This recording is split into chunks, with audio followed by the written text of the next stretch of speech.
ناظرین کرام، السلام علیکم ورحمۃ اللہ وبرکاتہ۔ آپ دیکھ رہے ہیں یوٹیوب چینل ریسرچ ڈور۔ ناظرین کرام، آج کی ویڈیو مسجد رسول مسجد نبوی صلی اللہ علیہ وآلہ وسلم نے جو مسجد تعمیر کروائی تھی اس کے بارے میں ہے، جسے مسجد نبوی کہا جاتا ہے۔ جب رسول اللہ صلی اللہ علیہ وسلم ہجرت کر کے مدینہ پہنچے تو اس زمانے میں اس شہر کو یثرب کہا جاتا تھا۔ یہاں مختلف قبیلے آباد تھے۔ قبیلہ اوس اور ہجرت سے تعلق رکھنے والے مسلمان لوگ روزانہ آپ کے انتظار میں دور تک آپ کے استقبال کے لیے باہر آتے۔ آخر کار ایک دن لوگوں نے دیکھا کہ آپ صلی اللہ علیہ وسلم ایک اونٹنی پر سوار تشریف لا رہے ہیں۔ لوگوں نے آپ صلی اللہ علیہ وسلم کا بہترین استقبال کیا۔ جس دن آپ صلی اللہ علیہ وسلم مدینہ کے اندر تشریف لائے، اسی روز صحابہ اکرام رضی اللہ تعالیٰ عنہ آپ کے ساتھ ساتھ چل رہے تھے۔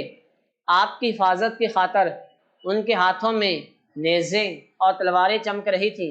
ان میں سے ہر ایک کو یہ امید تھی کہ آپ صلی اللہ علیہ وسلم اس کے ہاں قیام کریں گے، مگر جو بھی درخواست کرتا آپ بڑی شفقت سے فرماتے کہ یہ اونٹنی اللہ کے حکم سے چل رہی ہے اور یہ جہاں ٹھہرے گی وہیں میرا قیام ہوگا۔ آپ صلی اللہ علیہ وسلم نے اس کی نکیل ڈھیلی کر رکھی تھی، چنانچہ اونٹنی مسلسل چلتی رہی اور اس مقام پر پہنچ کر بیٹھ گئی جہاں آج مسجد نبوی ہے۔ آپ صلی اللہ علیہ وسلم نے اس جگہ کے بارے میں پوچھا تو بتایا گیا کہ یہ جگہ خاندان بنو نجار کے دو یتیم بچوں کی ہے۔ بنو نجار کا تعلق ناظرین کرام آپ صلی اللہ علیہ وسلم کے دادا کے ننیحال سے تھا۔ پھر نبی کریم صلی اللہ علیہ وسلم نے فرمایا انشاءاللہ یہی میرا گھر ہے۔ یہی جگہ تھی جہاں مسجد نبوی اور اس کے بالکل ساتھ آپ صلی اللہ علیہ وسلم کی رہائش کے لیے حجرے تعمیر ہوئے۔ یتیم بچوں نے اصرار کیا کہ وہ یہ زمین مفت پیش کریں گے، لیکن آپ صلی اللہ علیہ وسلم نے اصل قیمت سے زیادہ قیمت دے کر اسے خرید لیا۔ پھر وہاں سے کھجور اور برکت کے درخت کاٹ کر قبلے کی جانب لگا دیے گئے۔ اس جگہ پر مشرکین کی قبریں بھی تھیں جنہیں اکھاڑ دیا گیا تھا۔ مسجد کی تعمیر میں نبی کریم صلی اللہ علیہ وسلم نے خود بھی حصہ لیا۔ دیواریں کچی اینٹوں اور گارے سے بنائی گئی، چھت کھجوروں کے پتوں اور شاخوں سے بنی اور ستون کھجور کے تنوں کو بنایا گیا۔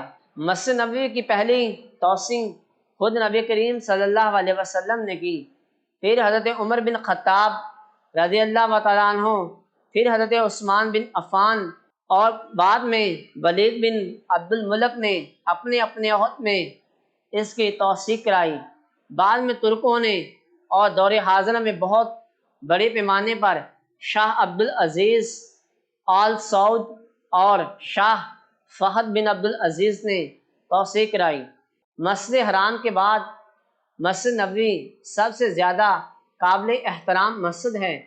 احادیث میں اس کے متعدد فضائل بیان ہوئے ہیں۔ نبی کریم صلی اللہ علیہ وسلم نے فرمایا 3 مسجدوں کے سوا کسی مقام کو متبرک سمجھ کر اس کی طرف سفر نہیں کیا جا سکتا: مسجد حرام، مسجد نبوی اور مسجد اقصی۔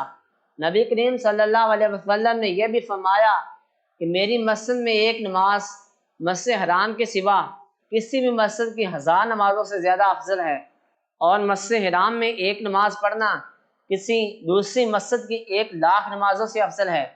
مسجد نبوی کو ایک خاص اہمیت یہ بھی حاصل ہے کہ نبی صلی اللہ علیہ وسلم کے منبر سے لے کر آپ کے گھر تک کا درمیانی حصہ جنت کے باغیچوں میں سے ایک باغیچہ ہے، اور نبی کریم صلی اللہ علیہ وسلم نے فرمایا میرے گھر اور منبر کا درمیانی ٹکڑا جنت کے باغیچوں میں سے ایک باغیچہ ہے، اور میرا منبر میرے حوض کوثر پر ہے، یعنی قیامت کے دن حوض کوثر اسی جگہ پر ہوگا۔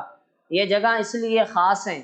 تو ناظرین کرام، نبی کریم صلی اللہ علیہ وسلم کی مسجد کو دنیا کی دوسری مسجدوں سے فضیلت حاصل ہے۔ اللہ تعالیٰ سے دعا ہے کہ اللہ تعالیٰ ان تمام مسلمانوں کو جنہوں نے ابھی تک مسجد نبوی کی زیارت نہیں کی، مسجد نبوی کی زیارت نصیب فرمائے۔ ناظرین کرام، اسی کے ساتھ ریسرچ ڈور کی ٹیم کو اجازت دیں۔ ملتے ہیں کسی اور ایسے ہی انفارمیٹو اور معلوماتی ویڈیوز کے ساتھ۔ اپنا اور اپنے بچوں کا خیال رکھیں اور ریسرچ ڈور یوٹیوب چینل کو سبسکرائب کر کے ہماری حوصلہ افزائی کریں تاکہ ہم ایسے ہی مزید اسلامی ویڈیوز آپ کے سامنے لے کر آتے رہیں۔ شکریہ۔